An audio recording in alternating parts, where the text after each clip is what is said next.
Hello, I'm Will, this is Mike, we're the Tabletop Donkeys. Hello. And we're bringing you issue 67 of Warhammer Age of Sigmar Mortal Realms magazine in this video. With this issue we got the easy-to-build Astreia Solbright miniature, another named character for the Stormcast Eternals. If you'd like to see her in action, you can use a timecode to skip ahead to the battle report or the chapter bars, but we'll have a look through the issue before we do that. First up, we have her backstory. Before becoming a Stormcast Eternal, she was a mage in the realm of Hysh, tending to a great arcane artifact, and when she was killed, Sigmar resurrected her. So she's now Lord-Arcanum of the Shimmer Souls Sacrosanct Chamber of the Hammers of Sigmar Stormhost, and she's still a talented mage and scientist who studies the arcane, together with her celestial Dracoline Khazra.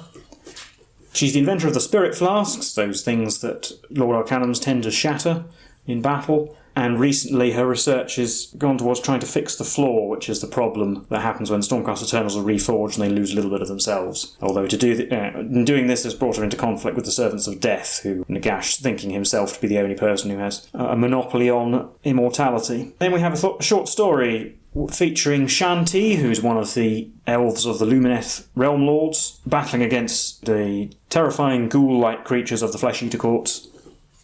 And you can see there's a couple of models, one of a Flesh Eater Court monster, and also a Huracan Wind Charger, which is what the character in the story is. And then we're on to the build instructions for Astreia Solbright. She is an easy-to-build model, so you don't technically need glue, you can just push the parts together. So first up, we're building the Dracoline Khazra and the scenic base, and then putting Astreia herself on top. Quite a few parts, but nothing too difficult to put together. And then her painting guide. She's basically just another Lord-Arcanum on Dracoline, so it's the same procedure, same colours for painting the Dracoline itself. And loads of detail to do at this point, because we've got lots of paints and techniques. Some more there, we're on to highlighting. And finally she ends up looking like that. So that's it for the contents of the issue, and now we'll hand you over to Mike, we can look at her war scroll and get on to our game.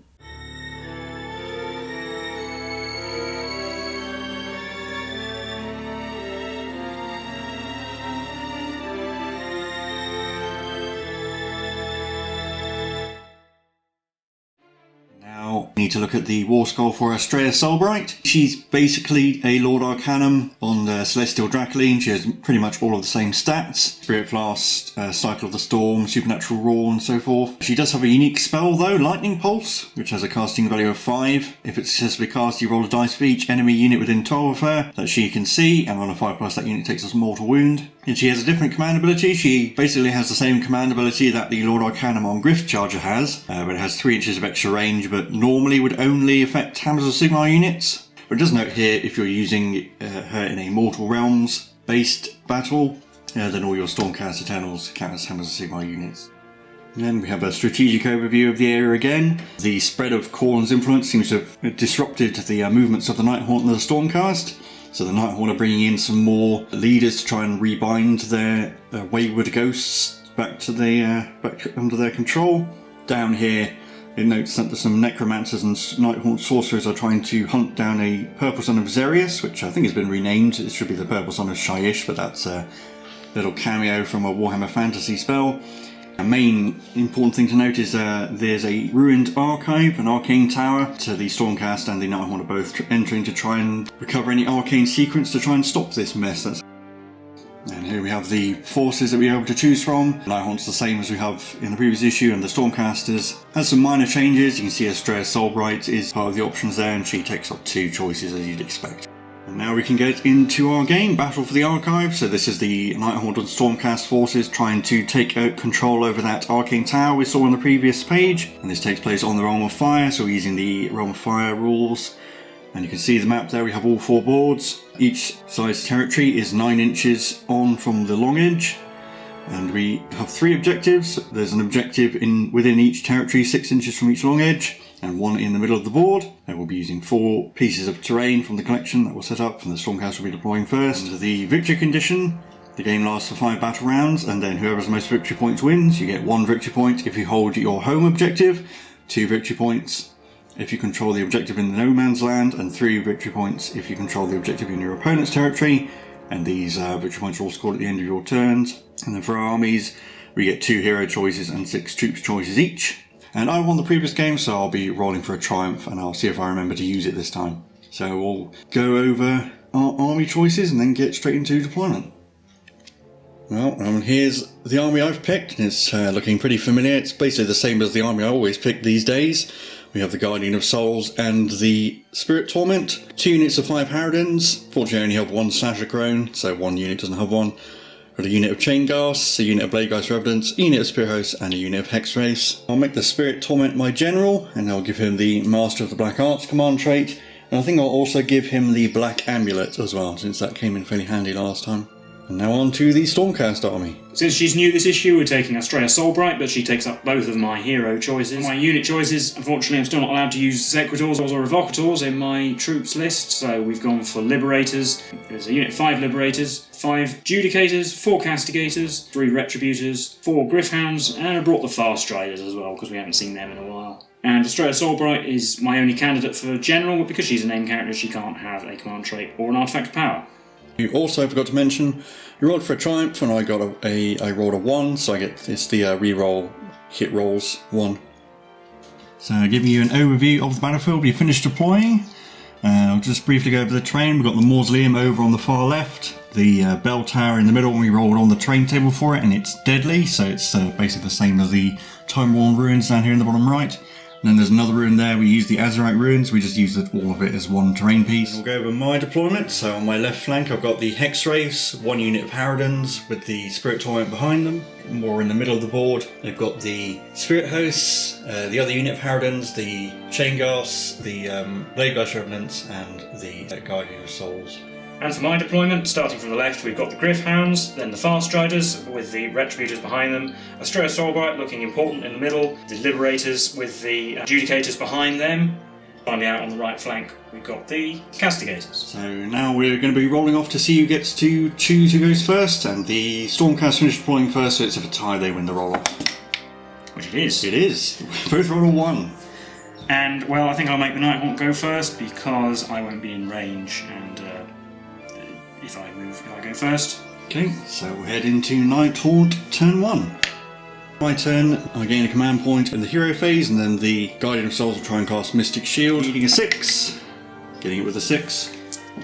Well, Astreia Solbright's in range to try and unbind, so might as well, needing a 7. Getting a 7. I've done my movement, and my entire army ran, so I'll just go over the results. So over on the left, the Hex Race and that unit of Harridans have moved up with the Spirit Torment in support.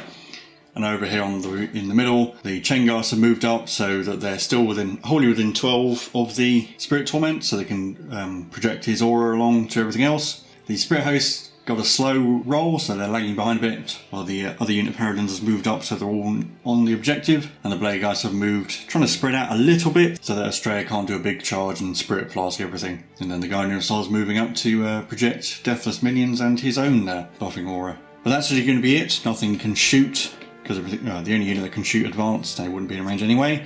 No morale test or anything to make, so I'll take that objective in the middle and score 3 victory points for holding 1 for my home objective and 2 for the one in the middle, taking me up to 3, and we'll be on to Stormcast turn 1. In my hero phase, I gain a command point, and Nighthaunt are just out of 18 inches, so I can't Arcane Bolt or Fireball them, so we'll just do a Mystic Shield. I'm needing a 6, getting a 6. Well, I'll try and unbind that with the Guardian of Souls, I suppose, needing a 7, only getting a 4. Oh.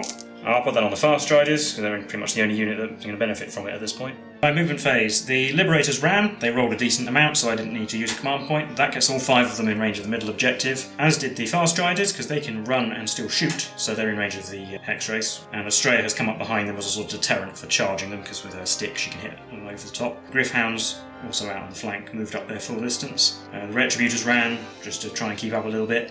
And then my 2 ranged units are a bit further back, so we'll be on to the shooting phase. We'll start off with the Fast Riders. They're in range of the Hex Race. They only have 9-inch range, but they ran far enough.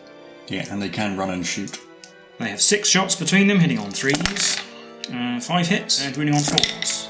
2 wounds. 2 4+ saves from a Hex Race. I'll put it on the one nearest the Spirit Torment, just to make sure. Yeah, and he's an inconvenient one as well. 2 4+ saves, failed 1, and then 6+ to ignore. No, so Hex Race takes a wound, and that's this one here. Next we'll do the Castigators. They're going to shoot at the frontmost unit of Harridans. 4 shots, we'll obviously always be doing reroll ones to hit, because the Ren doesn't matter. The Prime hits on a 2, the others on 3s. 6s do D3 hits. We've got 2 1s to reroll, so 3 hits total. Wounding on 3s, We've got 1. 4+ save from the Harridans. Made it. And then we've got the Judicators, they'll shoot at the same unit. Shock Bolt Bow, it hits on a 3. It does, it turns into D6 hits. 3. The rest of the hits, because they're all the same after this, so we've got the Prime hitting on 2, the others on 3s. Get another 4 hits, 7 hits, wounding on 3s. 5 wounds. 5 4+ saves. Made 4 of them. And then the one that failed has a chance to ignore on a 6. Did not, so lose a Harridan. So lose a Harridan. That is important because it now means the Stormcast will be able to take that objective. Then on to the charge phase, we're just going to declare a charge with the Gryph-hounds. They need about an 8 or a 9. They get a 7, I don't think that's enough. Oh, that is actually enough, they're a bit closer than I thought they were. So they'll get to there, and then on to the fight phase. Piling in, they can all get in range to strike a Hex Wraith. So 9 attacks, hitting on 3s. 7 hits. 4s. 4. 4+ saves from the Hex Wraiths. Made 1, ignoring on a 6. None of them, so that's going to be 2 dead Hex Wraiths. Get away the wounded one, and then this one on the end. And finally, using their darting attacks rule, they get to make a retreat move after striking, so they're obviously now out of range of retaliation. But there's nothing else for me to do in my turn. The Stormcast will take that objective in the middle, and so they'll gain 3 victory points as well, so they're both tied on 3. Now at the start of the second battle round, we'll be rolling off. It is a tie, so the Stormcast gets to choose. And I will choose to go first. Do Stormcast turn 2. My hero phase, I gain a command point, and we'll try and do an arcane bolt from Astreia Solbright, which is actually slightly better than Fireball in this circumstance. She needs a 5. She gets an 8. Try and unbind that. Gets the Guardian of Souls. Needing a 9. Getting a 10. Then everybody's just moved forward mostly. The Gryph-hounds and the Fast Riders have moved to screen the Hex Wraiths. The Retributors just moved up 4, and the Liberators moved towards the middle of the board. Solbright came over towards the right-hand side, as you see it, so that she can get to use her Spirit Flasks that she invented. And the Castigators moved up. Judicators didn't really need to, because they got really long range. And then on to shooting. We'll start off with the Castigators. They're going to shoot at the Bladegeist Revenants. 4 shots again, rerolling 1s to hit. We've got a 6, and the Prime does hit on a 2. So that's 3 plus D3, only 4 hits total on 3s. Only 2. 4+ saves. Failed both. Ignoring damage on a 6. Nope. 2 dead Bladegheists. Stick away these 2 at the back. Onto the Judicators. Don't need to kill any more Bladegheists, so they're going to shoot at the Hex Wraiths instead. Shockbolt Bow hits on a 3. That's a hit. D6 hits. 4. And then everybody else hitting on 2 or 3s. That's another 3 hits, so 7 in total. 3s to wound. Only 2. 4+ saves.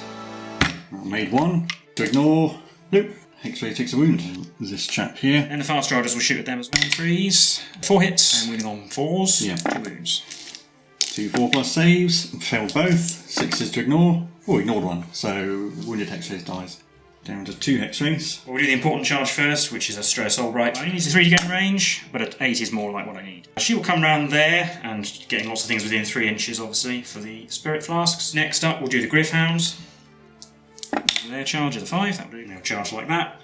And the last charge I'm going to do will be the Liberators. They need a 3 or 4, I get a 7. And they get to there, just getting 1 model within half an inch of a Harridan and making sure I stay away from the blast radius. Then, at the start of the combat phase, we will indeed blow up all 3 Spirit Flasks, so that's 3 mortal wounds to herself and everything within 3 inches. Yeah, so there's going to be some potential ignoring. So I'll do the Blade guys first, since they're important. Yeah, they're all dead. The Guardian of Souls doesn't ignore any. The Spirit Hosts don't ignore any. And the Harridans, nope, none at all. All dead. Just the Slasher Crone alive. And then that one dies, and then the Guardian of Souls left on 2 wounds. And Astreia herself is down to 4. And I think we better do Astreia Solbright first, because she could die to Spirit Hosts if she's unlucky. Piling in like that gets closer to the Harridan, who is the closest model, but we get in range to put all of our attacks on the Guardian of Souls. Staff hitting on 3s, 3 hits, wounding on 3s, 1 wound. 4+ save. Made it. And the Celestial Drackling hitting on 3s as well. They all hit. They also wound on 3s. Only 1. 4+. Made it. So I'm going to pick these Harridans to go, see if we can get rid of some annoying Gryph charges. Or Gryph-hounds rather. I can only get about 3 of them in, because these 2 at the back have to maintain coherency around the Hex Race. So we have 9 attacks from the Harridans, hitting on 4s, we're rolling 1s because of the Spirit Point. Roll those 1s. Getting another hit. So that's 3 hits, wounding on 3s, 6s are 2 damage.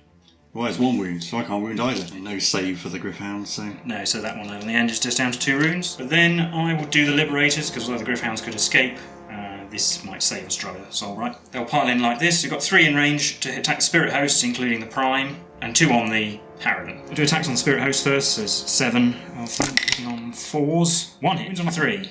Oh, it does. On the Spirit Host, so 4+ save. Made it. 4 attacks on the Harridan Slasher Cone. These hit on 4s. 2, win on 3, so only 1. 4+ save. That's a fail. Ignores on 6. No. Slasher Cone is down. Wiping out that unit. So I get to pick next. Yeah, I'll do the Hex Wraiths next to see if we can get rid of some annoying Gryph-hounds. So we have 5 attacks from Scythes. Hitting on 4s, rerolling 1s, and 6s do a mortal wound. Hey, we've got a 6, and we can reroll that 1 into a miss. So there's a mortal wound, and 3 normal hits. That wound on 3s, getting 1. And then horse attacks hitting on 4s, rerolling 1s, getting 2. And wounding on 5s, oh, another 1. So that's 3 wins in total. This one does die and is not within range of Cycle of the Storm from Astreia, and then we'll just put a wound on that one there. Leaves me with the Gryph-hounds themselves to go. Put all our attacks on the Hex Wraiths, I think. 7 attacks hitting on 3s, 6 hits, wounding on 4s. Oh, 5 wins rather.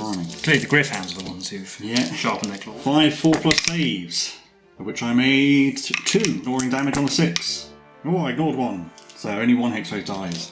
In just the Hell Wraith, would you like to retreat the Gryph-hounds? No. We'll do the Spirit Host next. So the Spirit Hosts will pile in. One of them is going to attack Astreia and the other one has to attack the Prime. And I think I'll use my Triumph. I don't see any other, no point saving it. So I'll be re-rolling all hits rather than just ones. So I'll do the attacks on Astreia. We've got 6 attacks hitting on 5s, re-rolling everything, and 6s do mortal wounds. Good job we can re-roll everything. There's a 6. Now there's 1 6, there's 2 6s and 2 ordinary hits.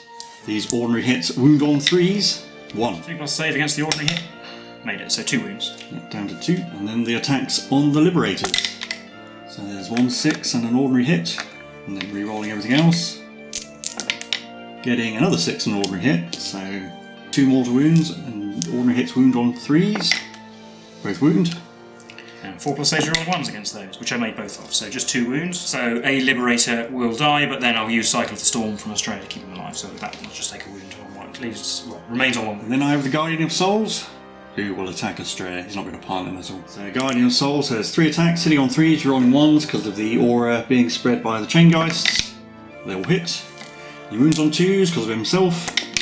3 wounds, -1 rend. Gotta make 2 of these to live. No, I didn't, she dies. So, Astreia Solbright takes 3 wounds and goes down. Gryph-hounds have to take a Battletop test because they took a casualty and they're only bravery 6, so on a 6 one of them will run away. Anything with a 6, that's a 1. And after that, the Stormcast still hold their home objective and the middle objective, so they gain 3 victory points and go up to 6. But that'll be it for the Stormcast turn 2, on to Nighthaunt turn 2. So in the hero phase, I get a command point, bringing me up to 2. I'll start the spellcasting with the Guardian of Souls, who will try and cast Spectral Lure, needing a 6. Only getting a 5, and so failing to cast that spell, the the Spirit Torment will try and cast Fireball. This time he needs a 5, he gets a 9. I can't stop that in any way. Yep, now I'm going to put it on the Liberators, so it does D3 mortal wounds, because there's 5 of them, for 2, so it kills 1. We'll take away this one, and that one at the end will take a wound. Then we'll be on to the movement phase. So I think the only movement in my turn is going to be the Hex Wraith. He's going to fall back from the Gryph-hounds, and in doing so he's running and flying over the Liberators, so he might potentially do a mortal wound. So on a 5+, nope, then we're on to the shooting phase, because I've got Chaingeists, and they're going to shoot at the Liberators. And then we've got 2d3 shots from the Chaingeists, for 4, hitting on 4s, rolling 1s, getting 3. I think they wound on 3s, so wounding on 2s, because of the Guardian of Souls. They all wound. -1 rend. 5+ saves, re-rolling 1s. Oh well, I made a 1. Well, then we'll be on to the charge phase, where the Chaingeists will charge. Don't need too much to get them in range of anything. Yeah, 8's enough. Yeah, so just double checking. Chaingeists actually have rend -2 with shooting. It's only -1 in melee, so that wounded Liberator does die. Then we'll be back to our regularly scheduled charge phase, where I need to work out how the Chaingeists will charge. Yeah. So now the Spirit Torment is going to charge, so we'll go straight to the combat phase, where I'll start with these Harridans over here. So they'll all pile in like that, and then put all their attacks on the Gryph-hounds. 15 attacks, hitting on 4s, rerolling 1s. Wow, they did a lot better than they did last time. And there's a lot of 1s to reroll as well. Rerolling the 1s. Oh, getting another 3 hits, so that's 11 hits. Then wounding on 3s, and 6s do 2 damage, because these are the old Harridans. So there's 3 1s. So that's 1, 2, 3, 4, 5, 6, 7, 9 damage. So it's 8 wounds left. Yeah, and they have 8 wounds, so that's enough to wipe them out. Bye bye, doggos. But now the Stormcast get to pick, so the 3 remaining Liberators get to have some vengeance. We'll just put all of our attacks on the Spirit Host, I think, because I can't move enough to get enough attacks on the Chainghast to make it worth it. 7 attacks hitting on 4s. 4 hits hitting on 3s. 2 wounds. 2 4+ saves. Failed 1. Ignoring it on a 6. Takes a wound. Put it on this one. And then my 2 units here get to strike back. I'll just do the Spirit Host first.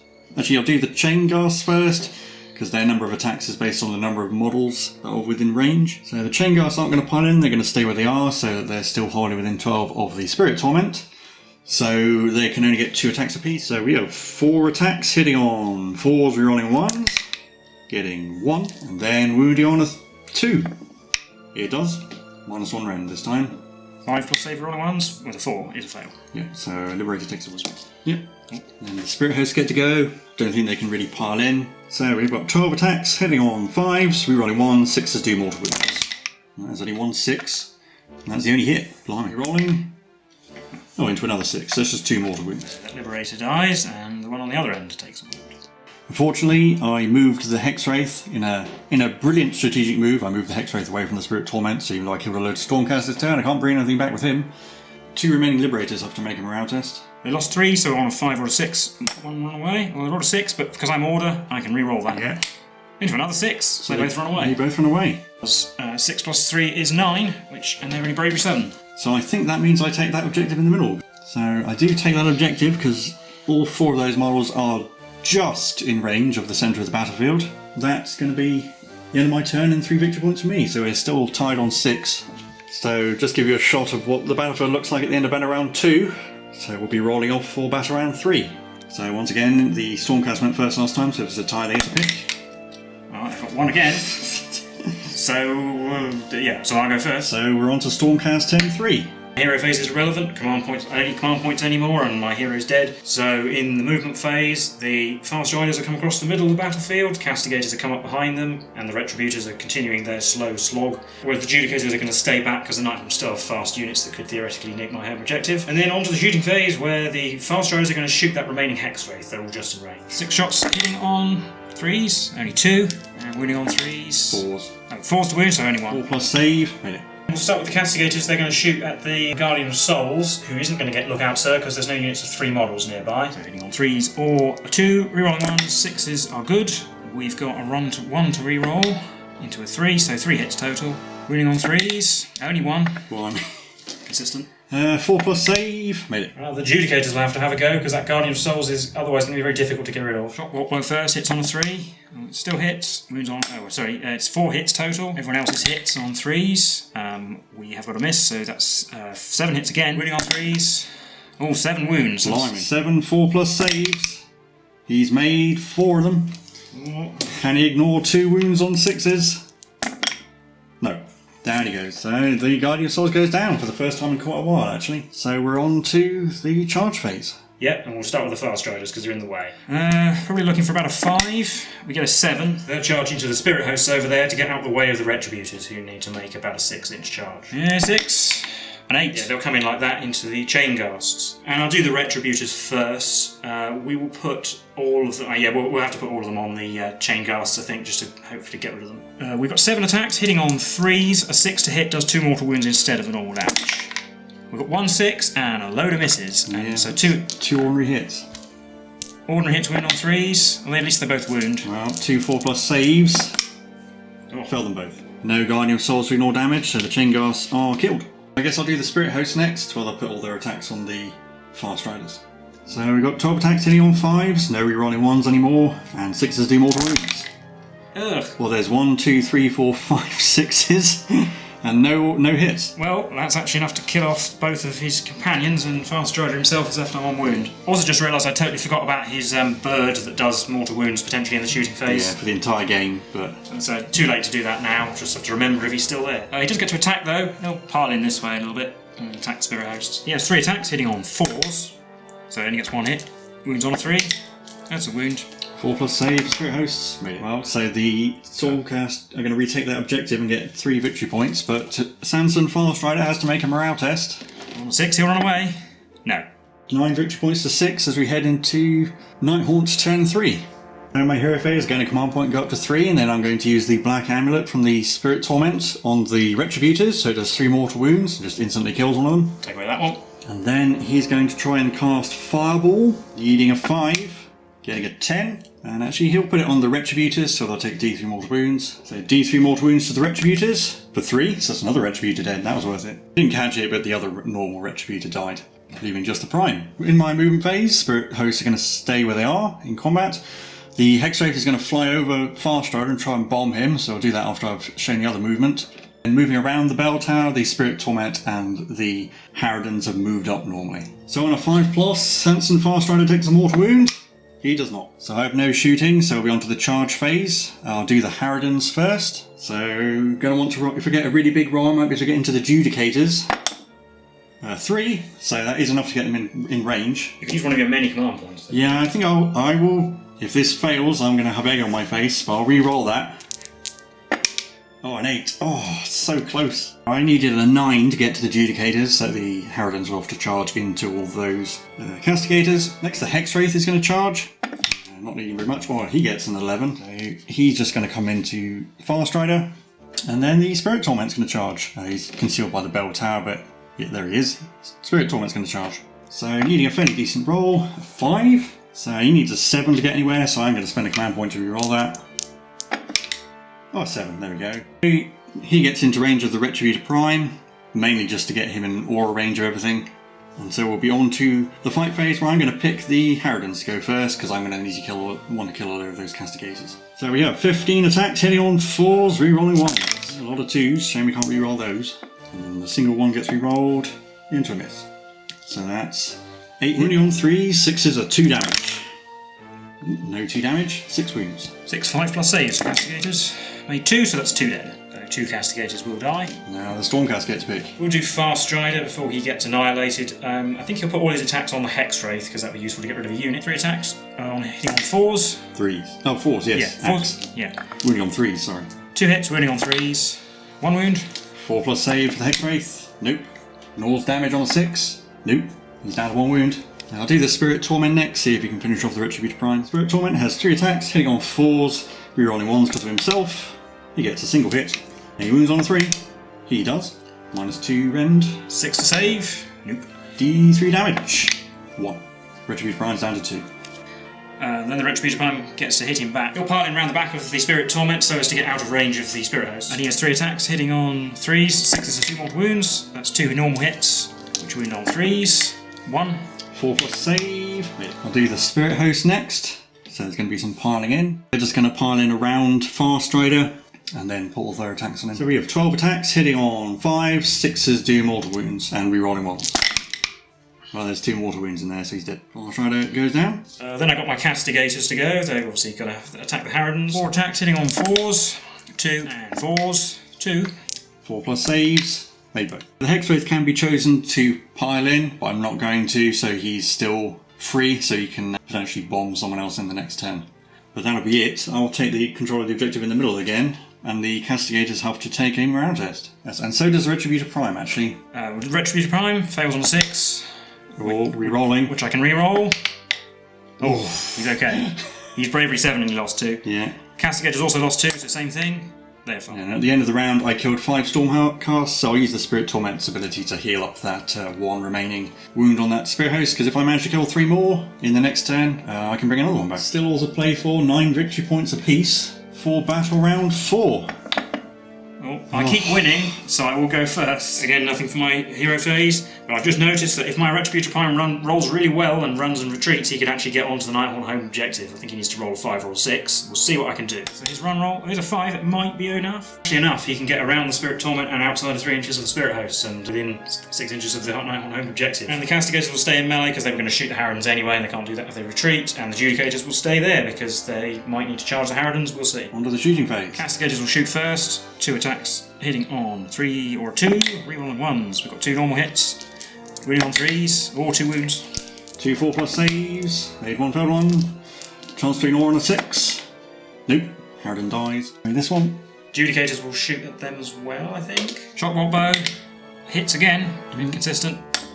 5 hits. He's improving. Everyone else on 3s or 2, that's a hit, so 9 hits total. All of this wounds on 3s. 5 wounds. 5 4+ saves.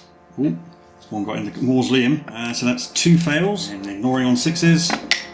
Nope, 2 more dead Harridans. And then onto the charge phase, the Adjudicators will charge onto the objective, hopefully. Their charge roll is a 10. Charge brings them to there, all within range of the middle objective. And in the combat phase, they have slightly more attacks than the 2 Castigators, so I'll pick those Adjudicators to fight first. 1 attack each, hitting on 3. 4 hits. Really on 4s. Only 1. 3. 4+ save. Made it. Well, then it's the Harridans who will attack the Castigators. We'll split our attacks. 1 Harridan. They'll pile in towards the Adjudicators, but 1 Harridan's still within an inch of the Castigators, so she'll go for them, and the other one will go for the Adjudicators because that's the only target. So we'll do my attacks on the Castigators. 3 attacks hitting on 4s, 0 on 1s. They all hit. 4 wounding on 3s, 6s do 2 damage. No, just 3 regular hits. Still 5 to save though. Oh, okay, made 2, so 1 wound. And then the Adjudicators. The one the attack on some of the Adjudicators, hitting on 4s, 0 on 1s. And that 1. Well, 3 hits as well. 3s to wound, 6s do 2 damage. Oh, there's a 6. Saving the 6 on a 5+? Nope, so 2 damage, and the other one I did save, so 2 damage. We'll lose this one here. Castigators will pile in like that, and then they've got their attacks. 4 attacks, hitting on 4s. Oh, only 1 hit. Wounds on a 4. No. There's still 6 models on the objective in the middle, so I maintain control of it. Otherwise I lose my home objective, and the Stormcast hold theirs, so they get 4 victory points up to 13. And then it's my turn. So in my hero phase, I gain a command point and go up to 2. Then the Spirit Torment's going to try and cast Fireball, eating a 5, getting a 9. He's going to cast it on the Castigators. D3 mortal wounds, because there's 2 of them. Well, for 3. So in phase, we're just going to ignore the Retributive Prime. I know my objective is worth 3 to the Stormcast, but I might be able to get 5 victory points this turn, because my Hexwraith ran. I spent a command point to make it a 6, so he's going to run over to the Stormcast objective. And on his way, he's going to try and bomb Adjudicator. Unengaged units are going to move so they're 3 inches away from the Adjudicators, and the Harridans are going to stay in melee. So we'll see if the Hexwraith manages to actually do something with his bombs for once. So on a 5+, oh my god, he got a mortal wound. That one will take a wound. Yeah, and then the Spirit Torment and the Spirit Host will charge. So we'll do the Spirit Host first. They get a 6. So they finish their charge, effectively engaging the 2 ends of the Adjudicators, and then the Spirit Torment will charge as well. Anything bar 3 gets an 8, that's easy enough. So he'll just go into the edge of the unit. And then I'll pick the Spirit Host to go first. 12 attacks hitting on 5s, 0 on 1s, and 6s do mortal wounds. We've got 3 6s in there so far. 2 ordinary hits and a 1 that's re-rolled into a miss. And these 2 regular hits wound on 4s, they do not. So it's just 3 mortal wounds. Adjudicator will die, we'll take that one away as well. Then they get to strike back, and we'll put both our attacks on the Harridans, because if I can kill them, it'll be useful. 2 attacks hitting on 3s, well, they both hit, wounding on 4s, I think, so only 1. Yeah, 1 wound. 4+ save, no.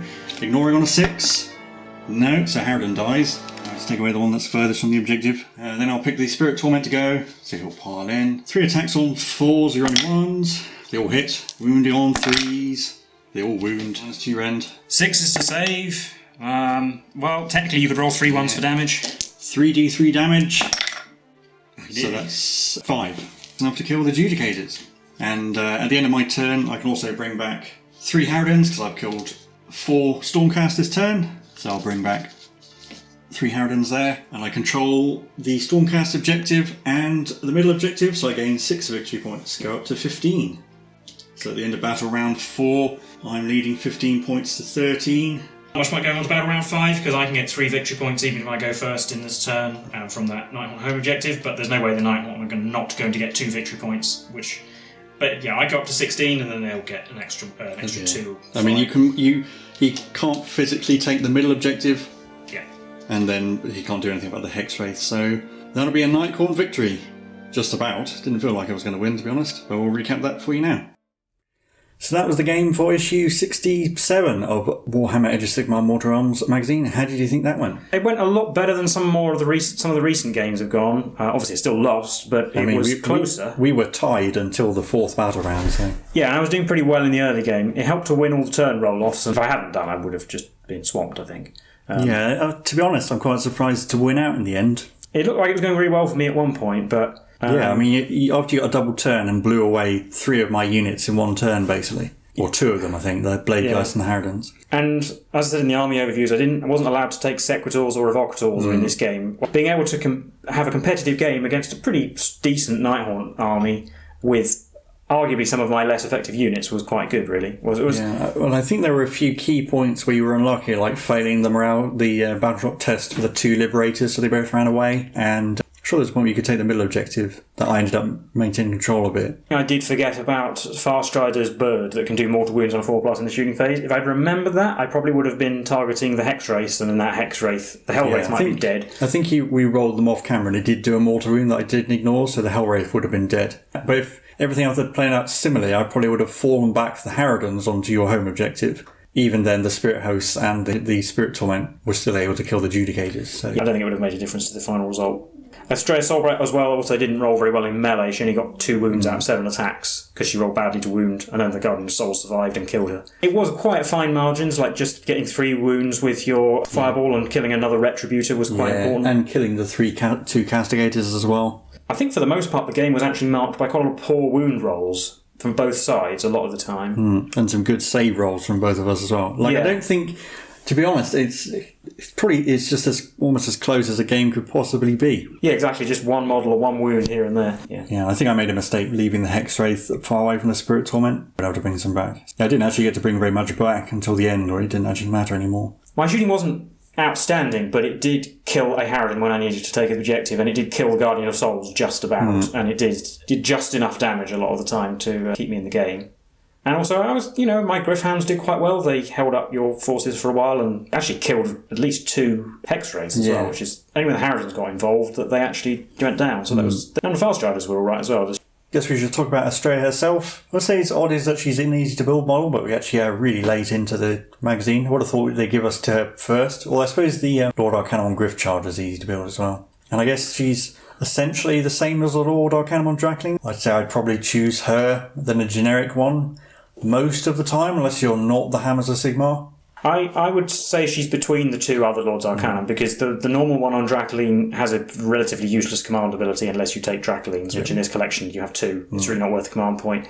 I think her spell is awful. Yeah, it's most of the time, her Arcane Bolt's going to do more damage. If you're in the middle of many units, she could potentially do more damage, but it's only on 5+. Yeah, I mean, I think you'd have to be in the middle of 6 units, so on average she'll do 2, and that would make it better than Arcane Bolt. Yeah. Whereas most of the time you just want to do the Arcane Bolt, because you get to pick where that goes as well. And there's a chance you'll make it a big one and do D6. Yeah, if she didn't have the D6, if she didn't have the boosted Arcane Bolt, then maybe it would be better. But even though she's a named character, she doesn't really have anything much special about her, to be honest, apart from... I suppose also is that she can't have a command trait or a relic. Her Drackling's better on the charge than a Griffcharger, but she has the same command ability as the Lord on Griffcharger, which ironically in this game, given the forces list, was relatively useful. And it has a 3-inch extra range, but I would be inclined to take the Griffcharger one over her because he has the healing spell, which is actually really useful. Yeah, and kind of odd that she's not mentioned in the background to this game either. Yeah, she's not... Odd to have a named character, presumably a very important one, just sort of turn up. I think she rolled about as well as the generic Lord-Arcanum on Griffcharger as well. But it's a really cool model, especially with all the terrain and stuff. Probably my favourite of the 3 Lord-Arcanums you get with the collection. And you could certainly just use it as a generic Lord-Arcanum on Dracoline as well. Although it says even with Mortal Realms you can just use her and treat all your models as Hammers of Sigmar. If you are painting your Stormcast as a different Storm host, then just paint her however you want and use her as a normal Lord-Arcanum, I suppose. For say in a normal game. Well, I suppose in a casual game I don't think people would kick up too much fuss if you weren't the Hammers of Sigmar and used her as if she was. Yes, if you're in a tournament you have to follow those rules. I think you can still use them. She just doesn't get any of the allegiance abilities. I think that's how it works. But she can't. She couldn't use her. Her command ability. Well, I don't think there's too much more to say about this game or this issue. So as always, if you like this content, do leave a like and subscribe. And if you watched this video and thought we made mistakes or if you've done something differently, let us know. And what do you think about Astreia Solbright and so on? We've been the Tabletop Donkeys, and we'll see you in the next one. Bye.